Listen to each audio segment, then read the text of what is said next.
الحمد لله نحمده ونستعينه ونستغفره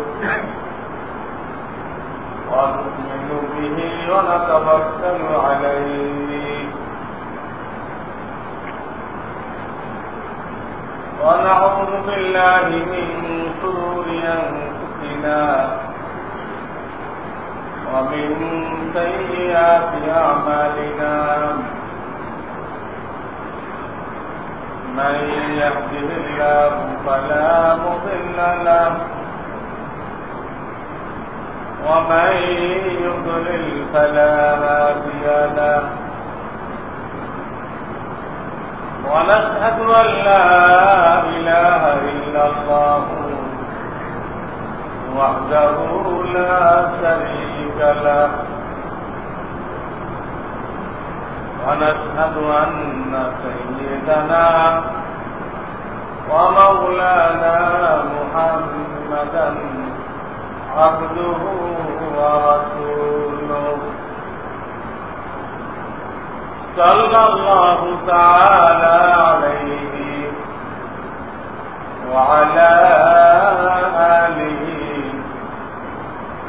وأصحابه وبارك وسلم أما بعد فأعوذ بالله من الشيطان الرجيم بسم الله الرحمن الرحيم محمد رسول الله والذين معه أشداء على الكفار رحماء بينهم تراهم ركعا سجدا يبتغون فضلا من الله ورضوانا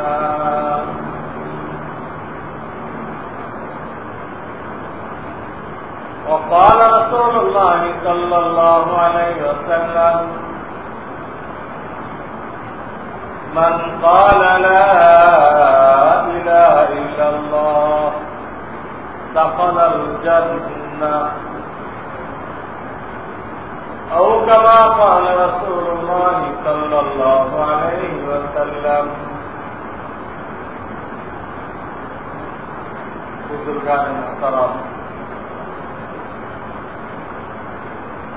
আল্লাহ রাব্বুল আলামিন আমাদেরকে দ্বীনের সাথে জুড়ে থাকার তৌফিক দান করেছেন আলহামদুলিল্লাহ।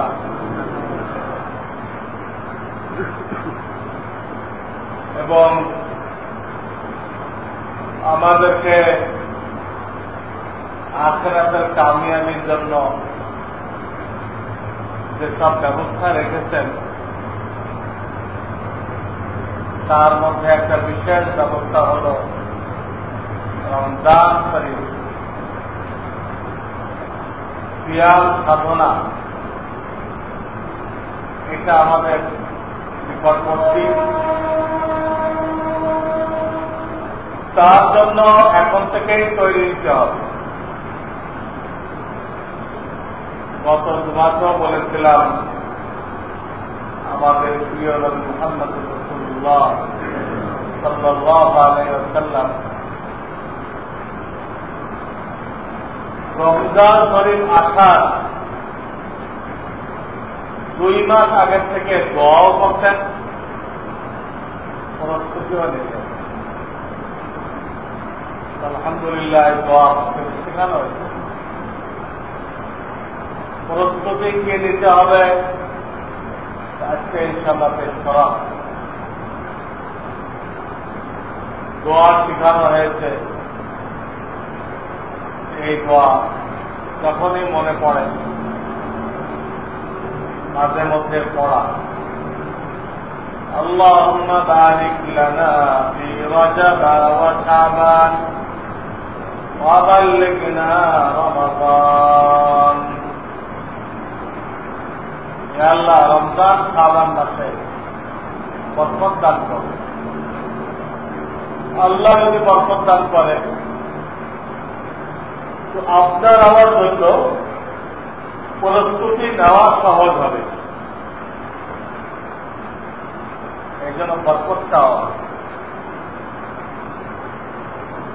দ্বিতীয় বাক্যের মধ্যে বলা হয়েছে ওয়াবাল্লিগনা রমাদান, আমাকে রমজান শরীফ হাসিল করার তৌফিক দান করো। আনে ওয়ালা রমজান, সামনে যে রমজান, এই রমজান যেন আমি পেয়ে যাই, এর কদর করতে পারি, আল্লাহ আমাকে সেই তৌফিক দান করো। দুটা কথা এখানে বলা হয়। রমজান যাতে পাই, শুধু পাইলে হলো না, প্রস্তুতি নিয়ে যাতে পাই, তাহলে রমজানকে কদর করা যাবে। এবং রমজানের দ্বারা যে উদ্দেশ্য ছিল লাআল্লাকুম তাত্তাকুন, আল্লাহ আমাকে মুত্তাকি বানাইতে চান। মুত্তাকি আল্লাহ ওয়ালা বানাইতে চান। ওই উদ্দেশ্যে আমরা পুরোপুরি কামিয়াব হই। এর জন্য আমাদের যা করতে হবে, এখন থেকেই নিজেকে গুনাহমুক্ত করার জন্য ফিকির করতে হবে। নিজের জিন্দেগিকে অনুসন্ধান করতে হবে যে আমার আমলের মধ্যে কি ভুল আছে।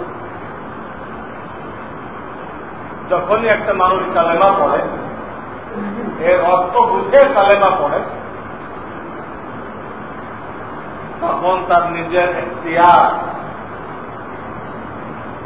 নিজের চাহিদা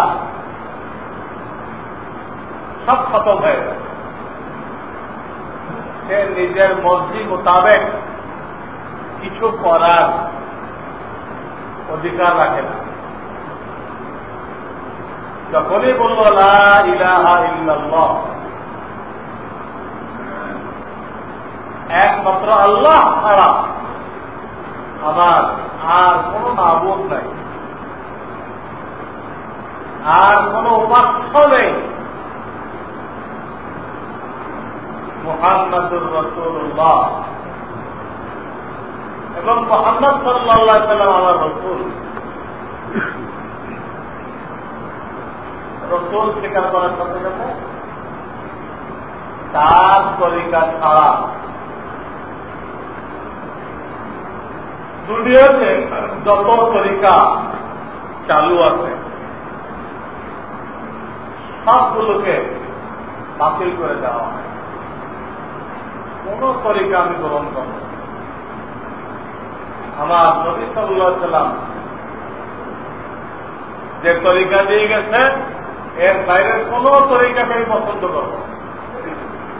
মুহাম্মাদুর রাসূলুল্লাহ, সে কোন ব্যাপারে তার তরিকা, ব্যক্তিগত জীবনে, পারিবারিক জীবনে, সামাজিক জীবনে, রাষ্ট্রীয় জীবনে, সব জীবনে আমার হাবিব মুহাম্মদুর রাসূলুল্লাহ সাল্লাল্লাহু আলাইহি ওয়াসাল্লাম যে তরিকা রেখে গেছেন, হাদিসের কিতাবে পুঙ্খানুপুঙ্খানুরূপে লিপিবদ্ধ করা আছে, ওটা আমার তরিকা। এর বাইরে যত তরিকা পেশ করা হোক, কত তরিকা আমাদের সামনে আসবে।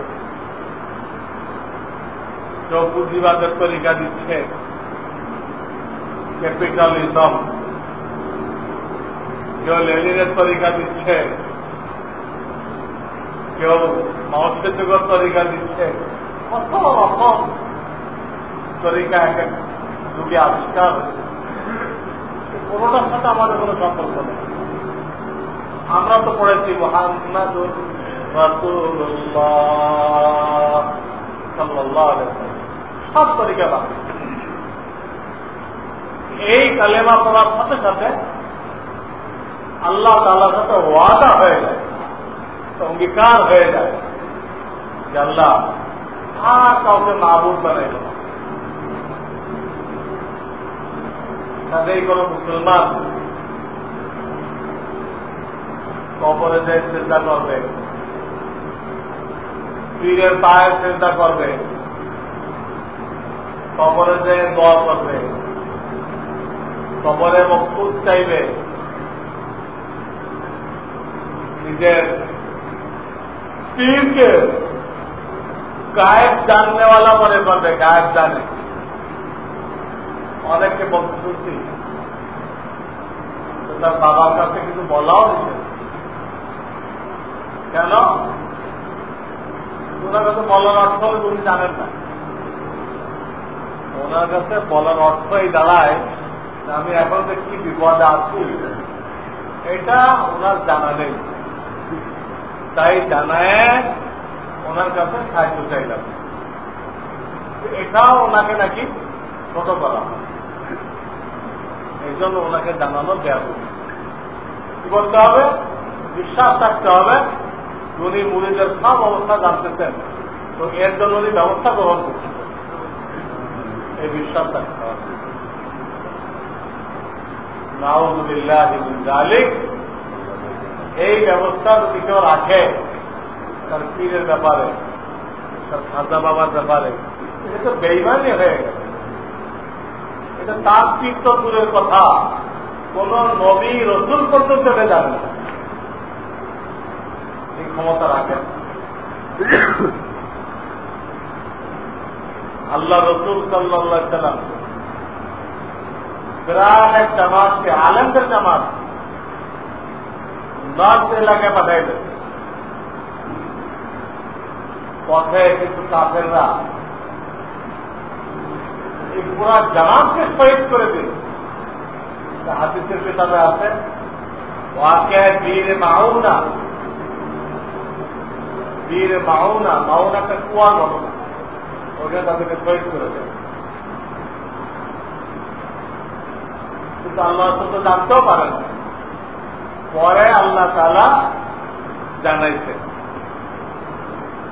তিনি জানতেও পারেন নাই এবং তাদের কোনো সাহায্য করতে পারেন না।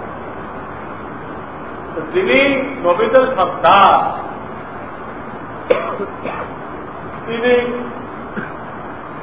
20-30 মাইলের মধ্যে কি ঘটনা ঘটতেছে এটাই জানতে পারেন নাই, তাতে কোনো সাহায্য করতে পারলেন না, তারা শহীদ হয়ে গেল। হুজুর সাল্লাল্লাহু আলাইহি ওয়াসাল্লাম 1 মাস পর্যন্ত কুনুতে নাযিলা পড়ে ওই কাফেরদের বিরুদ্ধে বদদোয়া করতেন। তখন আল্লাহর পক্ষ থেকে আয়াত নাযিল হলো, তখন তিনি বন্ধ করে দিলেন। কেউ যদি নবীদের সর্দার থেকে বুজুর্গ হওয়ার দাবি করে, এটা গ্রহণযোগ্য নয়, শয়তানি, গুমরাহি, এগুলো গ্রহণযোগ্য। সুতরাং কালেমা পড়ার সাথে সাথে আমরা প্রত্যেকে ঘোষণা করে দিয়েছি আল্লাহ তুমি ছাড়া আমার আর কোনো উপাস্য নেই, কারো কাছে সন্তান চাইব না, উদ্দেশ্য পূরণ করার জন্য দোয়া করব না, শ্রদ্ধা করব না, মান্যত মানব না, কিছুই করব না, অদা করা হয়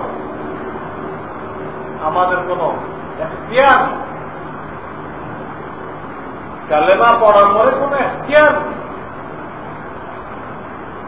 ইবাদত আল্লাহর জন্য খাস ঘোষণা করে দিয়েছি, আর কোন তরিকা গ্রহণ করব না, একমাত্র মুহাম্মদ রাসূলুল্লাহ সাল্লাল্লাহু আলাইহি ওয়াসাল্লাম যে তরিকা রেখে গেছেন, কোন তরিকা মুসলমান গ্রহণ করতে পারে না।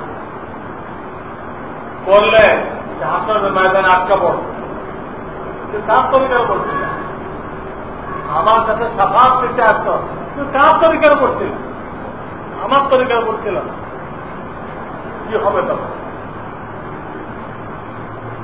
কাজে এই কালেমা এমন এক কালেমা,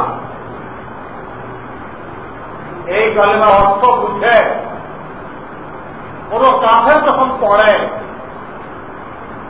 তো পড়ার আগে জাহান্নামী থাকে, পড়ার সাথে সাথে জান্নাতি হয়ে যায়। 1 মিনিট আগে জাহান্নামী ছিল, অর্থ বুঝে এই কালেমা পড়লো, এই কালেমা পড়ার পরে আমি আর কারো ইবাদত করতে পারবো না, কারো ইবাদত করতে পারবো না।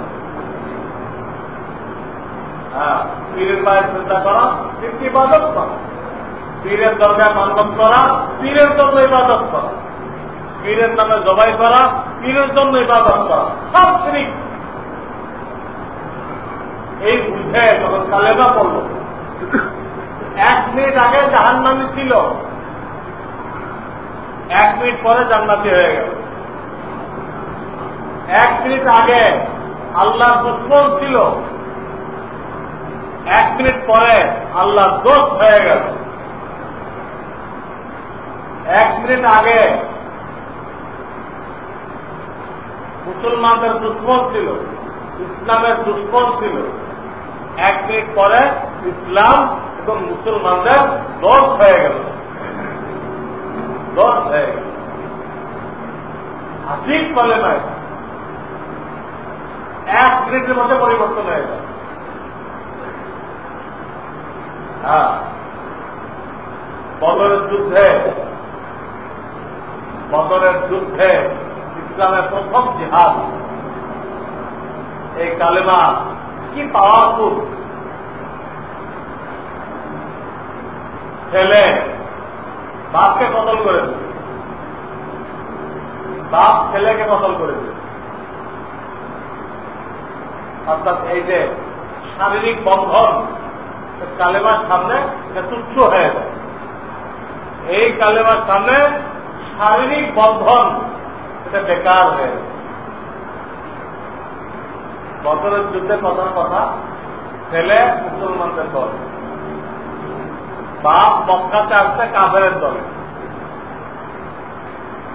তো ছেলে বাপ কাফের, ইসলামের খাতেরে, কিন্তু বাপ ইসলামকে মিটাইতে আসছে, ইসলামকে ধ্বংস করতে আসছে, বাপকে কতল করতে চিন্তা করে। বাপ আল্লাহ দুশমন, ওরকম বাপ মুসলমান, ছেলে কাফের, ছেলে আবু জাহেলের সাথে আছে, বাপ ছেলেকে কতল করে। এমন কালেমা যেখানে যত শারীরিক সম্পর্ক হোক, জন্ম সম্বন্ধ হোক, সব বেকার হয়ে যায়। এখানে সম্পর্ক আল্লাহর সাথে, আল্লাহর সাথে যে আছে তার সাথে মহব্বত, যে আল্লাহর বিরুদ্ধে তার সাথে দুশ্মনী। এই জন্য আপনি দুনিয়ার যেখানে যাবেন, তাই তার ভাষা না বোঝেন, তাকে চেনেন না, জানেন না, কিচ্ছু না, কিন্তু আপনি এতটুকু জানতে পারলেন যে আপনিও মুসলমান, এই লোকটাও মুসলমান, সাথে সাথে আপনি অন্তরের মধ্যে তার প্রতি একটা মহাব্বত পাইছেন, অনুভব। কেন? কোরআন আল্লাহ তাআলা বলে দিয়েছেন, ইন্নামাল মুমিনুনা ইখওয়াতুন ফাআসলিহু বাইনা আখাওয়াইকুম ওয়াত্তাকুল্লাহ। দুনিয়ার সমস্ত মুসলমান ভাই ভাই। ইন্নামাল মুমিনুনা ইখওয়াতুন, ইখওয়াতুন মানে ভাই। তো কোরআনে কারিমে আল্লাহ তাআলা আপনিও কালেমা পড়ছেন, ওই লোকটাও কালেমা পড়ছে, আপনাকে ভাই ঘোষণা করছে। ভাইকে তো মহব্বত করতে হবে। কিচ্ছু বোঝেন না, তার ভাষাও বোঝেন না, কিছু বোঝেন না, কিন্তু আমার ভাই। ওকে ইশারায় হইল কি করতে হবে, ওর যদি কোনো বিপদ থাকে তো বিপদ দূর করতে হবে, খেদমত করতে হবে। আমার ভাই, আমার ভাই, সেও আপনার জন্য বলে ঠিক বলে। কোনো কথা না বুঝেন আপনি, তার একটা কথা তো বুঝবেন, আসসালামু আলাইকুম ওয়া রাহমাতুল্লাহ, সে বলবে ওয়ালাইকুম আসসালাম ওয়া রাহমাতুল্লাহ। কিছু বোঝার দরকার নেই, এমন একটা জিনিস শিক্ষা দিতে ইসলাম। দুনিয়ার সেখানে যান যে ভাষা হোক, এইটুকু আপনি বুঝবেন, বাকিরা ইশারা চালাই দেবে। আর আমাদের হাজির আমরা দেখতে যারা হাত করছে, একটা আরবিও জানে না, সব ইশারা করে করে কেনাকাটা করে ব্যাগ ভরে লয়ে আসে, কোনো আরবি জানে না। কি হয়েছে? ইশারা দিয়ে যাওয়া হয়েছে। আল্লাহ তাআলা আজীব, এই কালেমা এক আজীব বন্ধন, বন্ধন যে আমাদেরকে বেঁচে ফেলছে। কোন সম্পর্ক নেই, সে আপনার ভাই। আর একজন আপনার মায়ের পেটের ভাই, কিন্তু ইসলামের দুশ্মন, ইসলাম পছন্দ করে না। আপন ভাই আপনার দুশ্মন। কালেমার কারণে দুনিয়ার এক প্রান্তের মানুষ আপনার দোষ হইতেছে, আর আপন ভাই কি হইতেছে? দুশ্মন হয়ে যাচ্ছে। কারণ সে ইসলাম মিটাইতে চায়, আপনি ইসলাম জিন্দা করতে চান। এটা যুদ্ধের ময়দানে ওই ভাই আপনার তলোয়ার থেকে বাঁচতে পারবে না। এক সেকেন্ড আগে, এক মিনিট আগে জাহান্নামী ছিল, এখন জান্নাতে হয়ে গেছে। কি আজীব করে! এক মিনিট আগে তার দ্বারা দোস্ত ছিল অন্য কাফেররা, তারা এখন দুশ্মন হয়ে গেছে। এতদিন যারা দুশ্মন ছিল তারা কি হয়েছে? তারা দোস্ত হয়ে গেছে। কালেমা পড়ার সাথে সাথে এতদিন যারা দোস্ত ছিল তারা দুশ্মন হয়ে গেছে। আর এতদিন যারা দুশ্মন ছিল মুসলমান, তারা দোস্ত হয়ে গেছে। হিন্দা উহুদের যুদ্ধে রাসূলুল্লাহ সাল্লাল্লাহু আলাইহি ওয়াসাল্লামের চাচা কলিজা চাবাইছে, কলিজা চাবাইছে আবু সুফিয়ানের স্ত্রী। সেই আবু সুফিয়ানের স্ত্রী কয়েকদিন পরে মুসলমান হয়ে গেল। হয়ে আল্লাহ রসুলকে বলল, ইয়া রাসূলুল্লাহ, গতকাল আপনার থেকে নিকৃষ্ট কোন মানুষ পৃথিবীর মধ্যে আমার নজরে ছিল। গতকাল পর্যন্ত আমার নজরে আপনি পৃথিবীর মধ্যে সবচেয়ে নিকৃষ্ট ব্যক্তি। নাউযুবিল্লাহ। আপনার কারণে ঘরে ঘরে গোলমাল হয়ে গেছে, একজন মুসলমান একজন কাফের, দুজন গোলমাল হয়ে গেছে পুরা আরবে। একজন মুসলমানের পিঠে স্বামী মুসলমান, স্ত্রী কাফের, কোথায় স্ত্রী মুসলমান স্বামী কাফের, এটা সুদ লেগে গেছে। এই কাজটা কোনো খারাপ না। অনেক সময় যে সমস্যা হয়, এটা সমাধানের ভিত্তি। কতগুলো সমস্যা এরকম হয় যে সমস্যাগুলো কি সমাধানের ভিত্তি। কোন কোন ওষুধ আছে এটা খাইলে রোগ বেড়ে যায়, ঘাবড়ানো কিছু নেই, ওটাই আলামত যে ওষুধে কাজ করতেছে, কালকে আবার কি হয়ে যাবে, কমার লাইন শুরু হয়ে যাবে। ওই ওষুধের আলামত এটা, এটা খাওয়ার মধ্যে বাড়ে তো বুঝবেন যে এটা দেখে অনেক ওষুধের। ইসলাম যখন শুরু হয় কোন এলাকায়, তো প্রথম কয়েকদিন প্যাঁচ লাগে, ওই প্যাঁচটা সংশোধনের ভিত্তি। পরে ওই এলাকায় ইসলাম কায়েম হয়ে যায়। এই যে সমস্যা হলো, এর উদাহরণ এরকম যে এক এলাকার রাস্তা জায়গায় জায়গায় নষ্ট হয়ে গেছে। এখন এটা ফয়সালা হয়ে গেছে, টেন্ডার পাস হয়ে গেছে যে রাস্তা এখন সুন্দর করা হবে, ফয়সালা হয়ে গেছে। তখন লোকজন আছে, আজকে যেগুলো ভালো ছিল এগুলো ভাঙতে আরম্ভ করে, অনেক মূর্খ লোক ভেজার ভেজারে। এখানে তো আমরা দেখতে পাচ্ছিলাম এক কাদা ধরা, এটাও ভেঙে কাদা বানাই দিল। সব জায়গায় খারাপ হলে এটা তো ভালো ছিল, এটাও নষ্ট করে দিল। তারা বকাবকি আরম্ভ করল, বুঝতেছে না এই যে ভালোটাও নষ্ট করলো, একটু পরে পুরোটাই আবার কি হয়ে যাবে, ভালো হয়ে যাবে। এই খারাপটা ভালো হওয়ার ভূমিকা। এই যে ভাঙ্গা হলো, এই ভাঙ্গাটা ভালো হওয়ার কি ভূমিকা। ইসলাম আসার পরে দিনদারি তখন আসে নাই, স্বামী স্ত্রী দুজন বদদিন ছিল। স্বামী দিনদার হয়ে গেছে, দাঁড়ি রাখছে, লেগে যায়। বিবি বরদাস্ত করে না, কেউ বরদাস্ত করে না। কেউ যখন মজবুত থাকে দেখা যায় পরে আবার কি হয়ে যায়। হ্যাঁ, দুজনের দিনদার হয়ে, একজন দুজন জাহান্নামের চাকরি ছিল, একজন জান্নাতের রাস্তা আসছে, আরেকজন বিগড়াই গেছে। এই বেচারা দোয়া করতে পেরেছে, আল্লাহ আবার আরেকজনকে ঠিক করে দিচ্ছে, আরেকজনকে ঠিক করে দিচ্ছে। এই তো ইতিহাস। নবী সাল্লাল্লাহু আলাইহি ওয়াসাল্লাম মেয়ে জয়নাব মুসলমান হইল, কিন্তু জয়নাবের স্বামী মুসলমান হল। বদরের যুদ্ধে কাফেরদের সাথে বন্দী হয়ে আছে, রসুলের জামাতা বন্দী হয়ে আছে। 70 জন লিডার তো গেছে গা, একদম কতল হয়ে গেছে, আর 70 জন বন্দী হয়ে আসলো হুজুরের জামাতায়। মুসলমানদের পরামর্শ হল যে ফিদিয়া নিয়ে ছাড়া হবে, ফিদিয়া নিয়ে। হুজুর আলাইহিস সালাম ফিদিয়া ঠিক করে দিল, নিজের জামাতাকেও মাফ করলেন না, জামাতাকেও মাফ করলেন, তাকেও ফিদিয়ার ওয়াদা করে যেতে হবে। পরে সে ফিদিয়ার মাল পৌঁছে।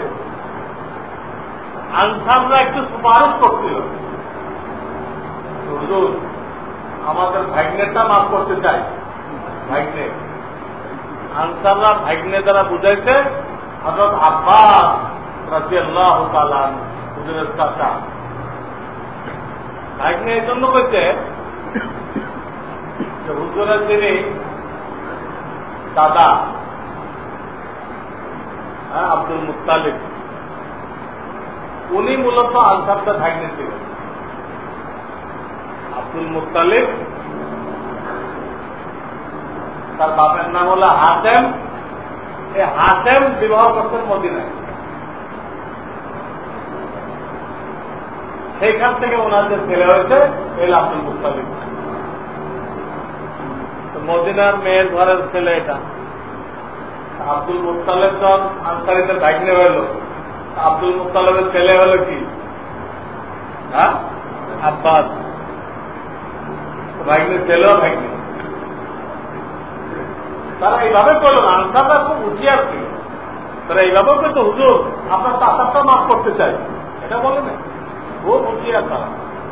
তারা চিন্তা করে এইভাবে করলে আল্লাহ রসুল রাগ হয়ে যাবে, ও আমার চাচারের সাথে করতে আর কাম পাও না, এই কথা যদি বলে ও হুঁশিয়ার তারা দিনের ব্যাপার বলে আমাদের ভাগ্নেটা মাফ করতে চাই, আপনি নিয়ে তো আমাদেরকে দিবেন, আমাদের যুদ্ধ করছে বদরের যুদ্ধ, আমাদেরকে তো দিবেন, আমরা দিলাম না, আমার ভাগ্নেটা মাফ করে দিন। কথাটা ঘুরাই করি, তাও মঞ্জুর করাতে পারে না, 1 পয়সা ছাড়া হবে পুরা দিতে। এই হলো রসুলের ইনসাফ। তো বলতেছিলাম কালেমা আজীব জিনিস, দুনিয়ার এক প্রান্তের মুসলমানকে ভাই বানায় যায়, আর আপনার নিজের মায়ের পেটের ভাই এটাকে দুশ্মন বানায় যায়। যদি সে ইসলাম মেটাইতে আসে, যদি সে ইসলামের বিরুদ্ধে শিক্ষা দেয়, তাকে আপনি দুশ্মন মনে করবেন। এই কালেমার ঠিক কালেমা 1 মিনিট আগে জাহান্নামী, 1 মিনিট পরে জান্নাত। খায়বারের যুদ্ধের মধ্যে হুজুর আলাইহিস সালাম একটা কিল্লা ঘেরাও করে আছেন, ঘেরাও হতা হয়ে দিতে না। এর মধ্যে একটা রাখাল আসলো, ইহুদিদের রাখাল এক পাল বকরি নিয়ে আসছে। আজকে কোন মুসলমানের কাছে জিজ্ঞেস করলো তোমাদের বাদশা কোথায়, তো কোন মুসলমান বলবে ওই যে সীমা দেখা যায়, ওই সীমার মধ্যে আমাদের বাদশা। ও তো মনে করছে কত পাইপ পেয়াদা, কত বডিগার্ড, কিছুই না। সে ভিতরে ঢুকে গেল, যে রাসূলুল্লাহ সাল্লাল্লাহু আলাইহি ওয়াসাল্লামকে জিজ্ঞেস করল আপনি কেন আসছেন, কি উদ্দেশ্য? নবী সাল্লাল্লাহু আলাইহি ওয়াসাল্লাম ব্যাখ্যা করলেন যে আমি মানুষকে আল্লাহর গোলামি থেকে, আল্লাহর ইবাদত থেকে বের করে, এই ভুল বলছি, মানুষের ইবাদত থেকে বের করে আল্লাহর ইবাদত শিখাইতেন। মানুষ তো এখন মূর্তি পূজা করতেছে, পাথরের পূজা করতেছে, গাছের পূজা করতেছে, মাছের পূজা করতেছে, গাভী পূজা করতেছে। এই যে মানুষ মখলুকের পূজা করতেছে, এই শিরক থেকে বের করে আল্লাহর ইবাদত শেখানোর জন্য আসছি। আমি ওই খালেক মালিকের দূত, এবং এই দাওয়াত পাওয়ার পরে যে মানবে না, বাধা হবে, আমি তার সাথে জিহাদ করব। এটা আমার আল্লাহর নির্দেশ। তোমার খয়বারের লোকেরা মানে নাই, তাদেরকে আমি দাওয়াত দিয়েছি, তোমরা দাওয়াত গ্রহণ করো, তোমরা মুসলমান হয়ে যাও, সুখে থাকো, ভাই হয়ে যাও আমার। তারা মানে নাই, আমি জিহাদ করতে আসছি।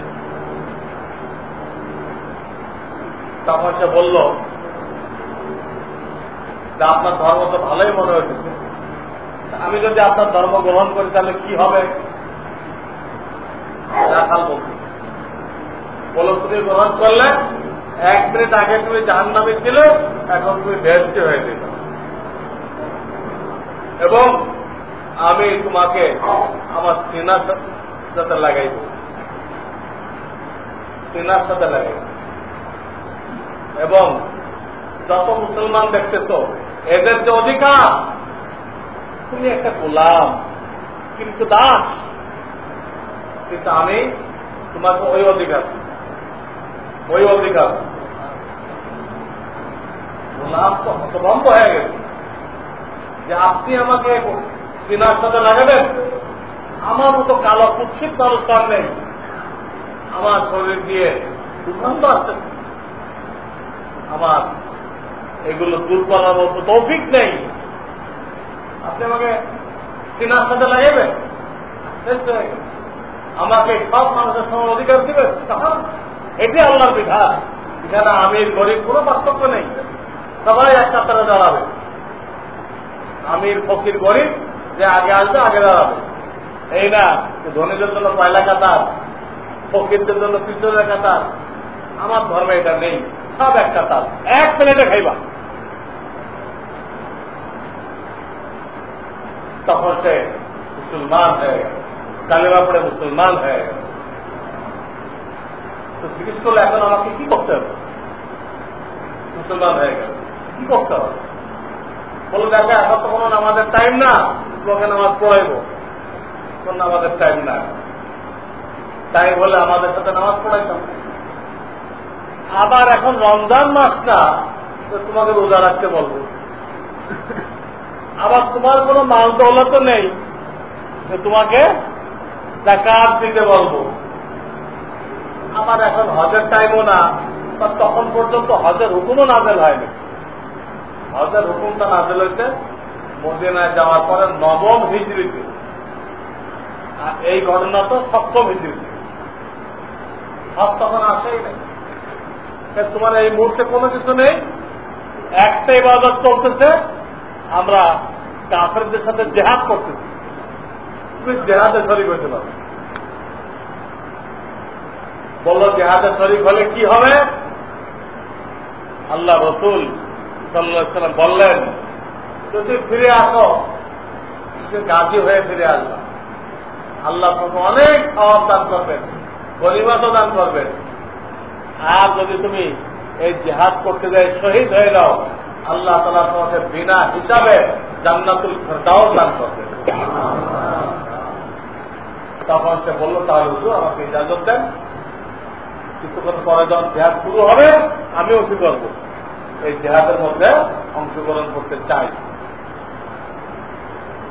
সেটা একটা প্রশ্ন করল, যদি আমার সাথে যে বকরির পাল এটা কি হবে?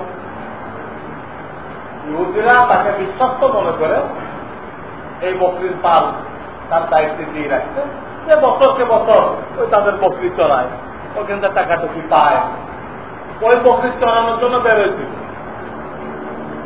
বেরোয় যখন জানতে যে মুসলমানদের নবী বাচ্চা এখানে আছে, তো তার ইচ্ছা হয়েছে, হ্যাঁ কিন্তু দেখি বাচ্চা কিরকম, দেখতে এসে মুসলমান হয়ে গেছে, ওই জিহাদের জন্য তৈরি হয়ে গেছে।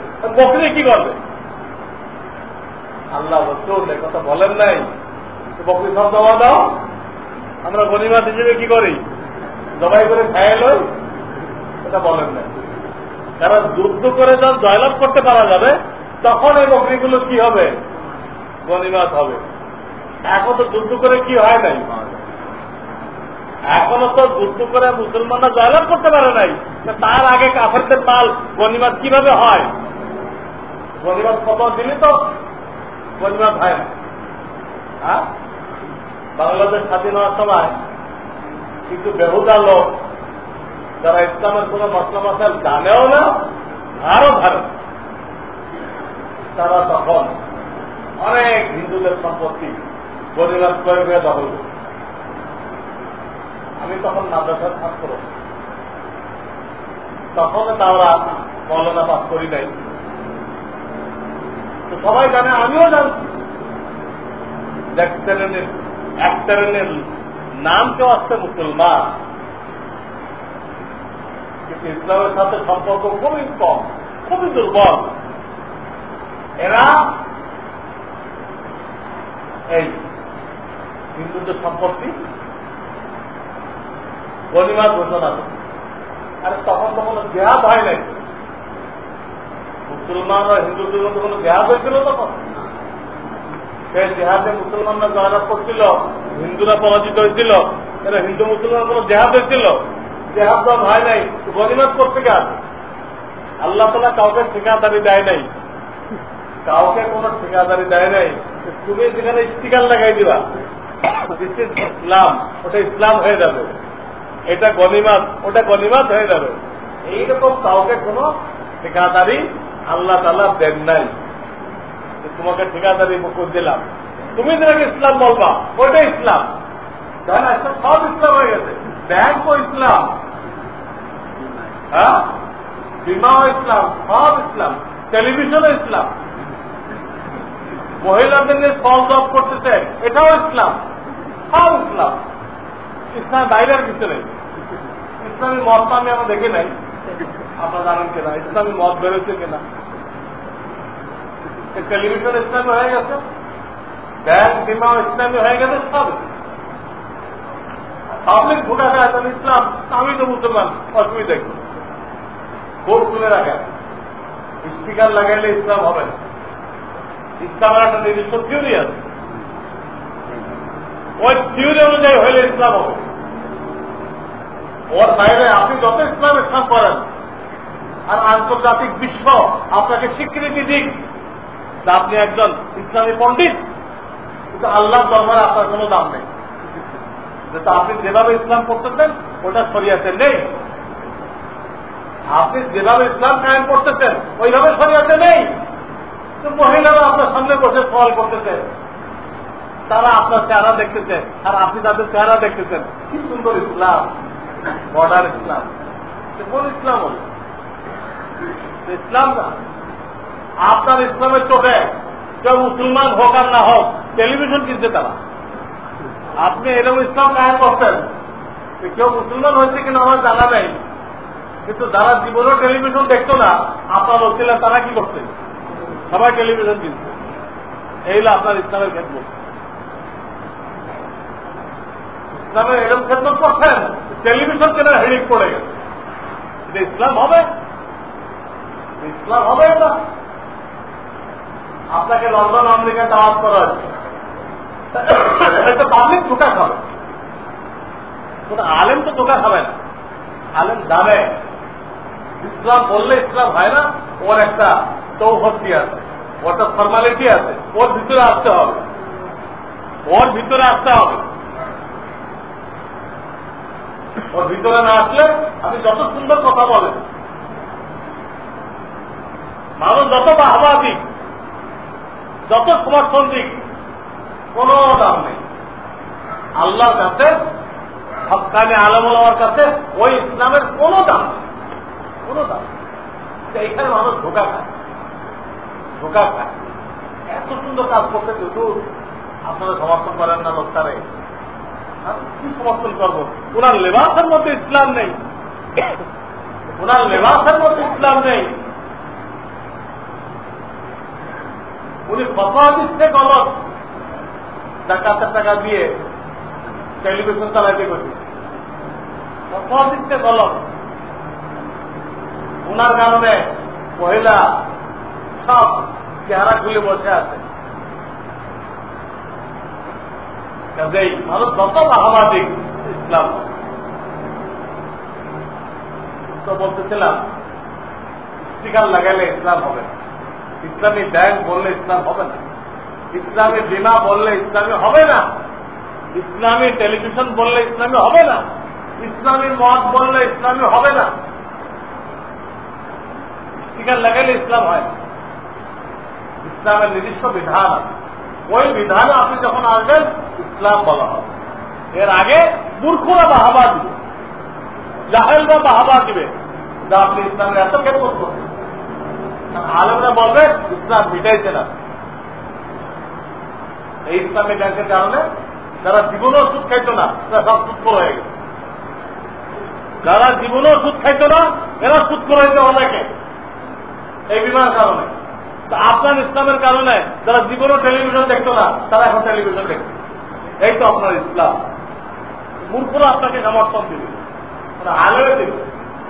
তারা জানে ইসলামের একটা ডেফিনেশন আছে, ওই ডেফিনেশন অনুযায়ী যেটা ইসলাম ওটাই ইসলাম। তো বলতেছিলাম 71-এ অনেক লোক হিন্দুদের মালকে গনিমত বলেছিল, এটা তাদের ছাত্র উদ্ধারের ফতোয়া ছিল, তাই ইসলামের ফতোয়া। আল্লাহ রসুল তো নিলেন না, যুদ্ধ করতেছেন তাও তো নিলেন না ওই বকরিগুলো। কেন নেন নাই? এখনো পর্যন্ত জয়লাভ হয়নি। যখন কাফেরদের উপরে বিজয় অর্জন হবে, বিজয় অর্জন হবে, তখন তাদের মাল আপনার জন্য হালাল হবে। তখন পর্যন্ত জিহাদ শেষ হয় নাই, এর আগে তাদের মাল আপনার জন্য গনিমত হবে না। খুব ভালো করব, ধোকা খাইলে হবে। ধোকা খাইবেন এটা আল্লাহ দরবারে টিকবে না। আল্লাহ হেফাজত করবে। যুদ্ধ শেষ হয়ে গেল, তালিকা বানাই গেছে কারা কারা শহীদ হয়ে গেছে। দেখা গেল একটা লোক শহীদ হয়ে গেছে, কেউ তাকে চিনতেছে না, ওর ঠিকানা দিতে পারতেছে না। হুজুর দেখেন ওই সেই লোকের নাম আসওয়াদ, সে আসওয়াদ রাই, রাই মানে রাখাল, সেই ওই ব্যক্তি। হুজুর আলাইহিসসালাম ঘোষণা করলেন যে আল্লাহ তাআলা আমাকে দেখাই দিচ্ছেন যে সে আল্লাহর কাছে আল্লাহ মাহবুব হয়ে গেছে, আল্লাহর প্রিয় পাত্র হয়ে গেছে। আল্লাহ তাআলা এই আসওয়াদ রাইয়ের জন্য জান্নাতুল ফেরদাউসের ফয়সালা করেছে। হুজুর এই কথা বললেন যে দেখো এই লোকটা শুধু কালেমা পড়ছে, এই লোকটা শুধু কালেমা পড়ছে, একটা সেজদাও করে নাই, একটা রোজাও রাখে নাই, 1 টাকা দান খরচ করে নাই, কিচ্ছু করে নাই, শুধু কালেমা পড়ছে, জিহাদ করতে আসছে, ময়দানে শহীদ হয়ে গেছে, জান্নাতুল ফেরদাউসে চলে গেছে। কাজে এই কলেমা এমন পাওয়া, শুধু এই কলেমা পড়লে যে মারা যাবে সেও জান্নাত পাবে, সেও জান্নাত পাবে। কাজেই এই কালেমার দাবি আমাদের বুঝতে হবে। দেখ আল্লাহ ছাড়া কাউকে উপাস্য মনে করা যাবে না। আল্লাহ ছাড়া কাউকে গাড়ি থামায় মাজারে টাকা দিচ্ছেন, মাজার আল্লাহকে মনে করতে পাওয়ারের মালিক, পাওয়ারের মালিক, পাওয়ারের মালিক একমাত্র আল্লাহ রাব্বুল আলামিন। আপনি ছেড়ে কর, আপনি কালেমার মধ্যে যে ওয়াদা করছিলেন এই ওয়াদা ভঙ্গ করলেন। প্রত্যেক মুসলমানের দায়িত্ব, তার কোন অধিকার নেই আর কালেমা পড়ার সাথে সাথে আল্লাহর সাথে ওয়াদাবদ্ধ হয়ে গেছে, আল্লাহ তোমার ইবাদত ছাড়া কারো ইবাদত করবো না, হে আমার রাসূল আপনার তরিকা ছাড়া কারো তরিকা চলবো না, আমার ব্যবসা বাণিজ্য আল্লাহর হুকুম মতো হবে, লোকজনের সাথে আচরণ আল্লাহর হুকুম মতো হবে, নবীর তরিকা মতো হবে, কারণ খুশি মতো, কাউকে খুশি করার জন্য কিছু করবো না, আল্লাহকে খুশি করার জন্য করবো। একটা কাজ করলে আল্লাহ খুশি হয়, এক আত্মীয় বেজার হয়, আত্মীয় বেজার হওয়াটা বড় কথা না, আল্লাহকে অসন্তুষ্ট করা যাবে না। আমি এখানে বিয়ে পড়াতে গেছি, তারা ছবি তুলতেন, আমি এক ভ্রমণ যাবো, আমি তোমাদেরকে উপকার করতে আসি, উন্নত তরিকায় বিবাহ করার উপকার করতে আসি, তো আমাকে শরীয়তের গতির মধ্যে থেকে উপকার করতে হবে, পুরো ছবি তুলবো আমাকে সহ, আমি নিজে গুনাহগার হয়ে গেলাম, আমার আল্লাহ নারাজ হয়ে গেল, আমার আল্লাহকে নারাজ করে আমি তোমাদের উপকার করতে পারবো না। ইসলাম আমাকে শিখায় নাই আল্লাহকে নারাজ করে আমি তোমাকে উপকার করো, সম্ভব না। ছবি তুলতে হলে আমাকে বেজায় দাও, চলে যাও, আমাকে দিয়ে কি পড়াইতে হলে ক্যামেরাম্যানকে হটাও এখান থেকে, তাদেরকে হটাইতে বের করতে, এরপর আমি বেওয়া পড়াই। এই কথা শুধু আমার জন্য খাস না, আপনাদের দায়িত্ব নিতে হবে। আপনি বসা আছেন, আপনি মুরব্বী, গুনাহ হইতেছে, আপনাকে পরিষ্কার করতে হবে। দেখো যে গুনাহ হয় আমি চলে যাব, আমাকে রাখতে চাও গুনাহ বন্ধ করতে হবে, আর কোন সুরত নেই। আপনি আল্লাহকে নারাজ করে না এটা বলতে গেলে এই আত্মীয় নারাজ হয়ে যাবে, আমার মেয়ের বিয়ের দিন এমন একটা কথা আপনি কইলেন, এই কথা বলে আপনি চুপ চুপ হয়ে গেছে। কিসের মুসলমান? এই ধরনের মানুষকে বলা হয়েছে গঙ্গা শয়তান। আমি শয়তান বলা হয়নি, মুখ বন্ধ, জবান বন্ধ, গঙ্গা শয়তান বলা হয়েছে। আজকে আমরা রসুলের সনদটাই বিয়ের মধ্যে যে দেয়, বিভিন্ন যে মারা গেছে তাদের মধ্যে যে একটা লোক মারা গেছে সেখানে ছবি তোলা হয়েছে, সেই মসজিদগুলো পর্যন্ত গুনাহ থেকে পাপ নেই, আমরা কিছুই বলি না। ওখানে যে গঙ্গা শয়তানের টাইটেল নিয়ে আসে, গঙ্গা শয়তানের গোবা শয়তানের টাইটেল নিয়ে আসে, কোথায় গেল আমাদের ইমান? ইমানের শক্তি কোথায় গেল? এই জন্য এই কালেমার দাবি আপনাকে আমাকে বুঝতে হবে। আমরা এই কালেমা পড়েছি, আল্লাহ নাফরমানি আমরা হইতে দিব না, আমার পরিবারের মধ্যেও না, আমার আত্মীয় স্বজনের মধ্যেও না। যদি মানাইতে না পারে চলে আসে, আমার কথা না রাখে তোমরা জাহান্নামে যাও, আমাদের সাথে করে নেবা কেন? আমার কান্দে পাওয়া রেখে জাহান্নামে যেতে চাও কেন? আমাকে সাক্ষী রেখে এটা হবে। এই হলো কালেমার দাম, বুঝতে হবে। তো বলতেছিলাম রমজানের তৈরি করার জন্য, রমজানের তৈরি তাহলে কালেমার দাবি এই যে আমরা রমজান আসার আগে নিজের জীবনকে গুনাহমুক্ত করব।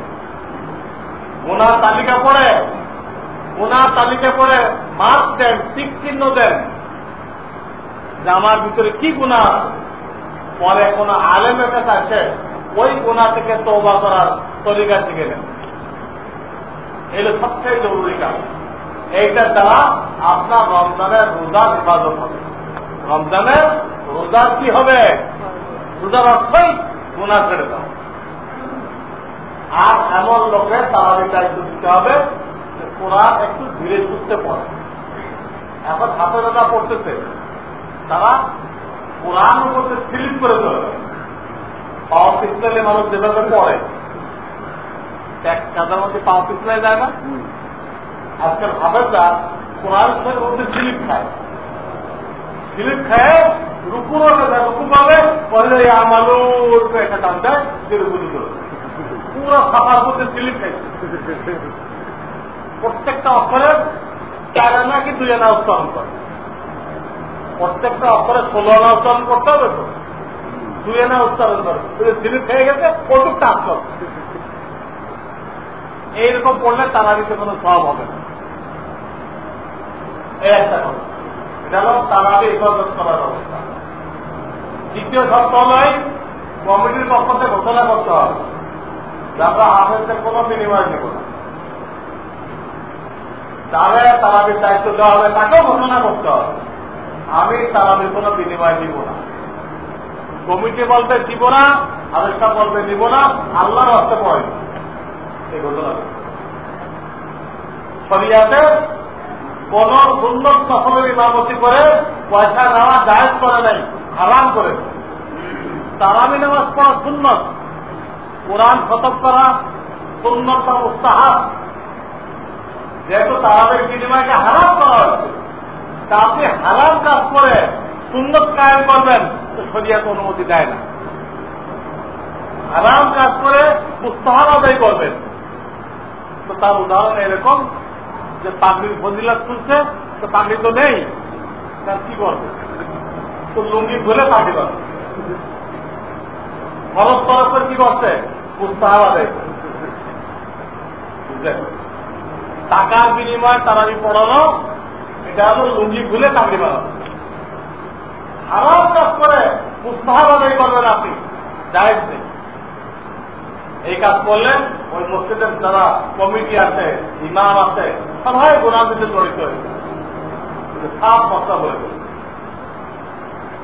হ্যাঁ, আবেদটার সাথে যেমন মহব্বত হয় আল্লাহওয়ালা, উনি আলাদা ভাবে কোন শর্ত না করে তার সুযোগ মতো হাদিয়া পেশ করবেন।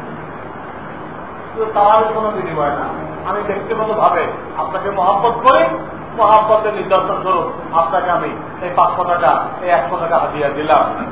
যে কোনো সময় এটা কেউ নিষেধ করবে না, বিলকুল যায়। এটা তার সাথে স্থায়ী সম্পর্ক না করবে, যা যখন সুযোগ হয়েছে এই সময় দিতে হবে, একবারে সব শেষ লেনদেন, এটা যায়। তো ইনশাল্লাহ আরো ব্যাখ্যা করা হবে। সংক্ষেপে বলা হলো গুনাহ থাকতে পারলে রোজার হেফাজত হবে, আর এইরকম হাফেজ রাখতে পারলে তারাবির হেফাজত হবে। এটা বহুত জরুরি, আগের থেকেই ব্যবস্থা করতে হবে। আল্লাহ তাআলা আমাদেরকে তৌফিক দান করেন। ওয়া আখিরু দাওয়ানা আলহামদুলিল্লাহি রাব্বিল আলামিন।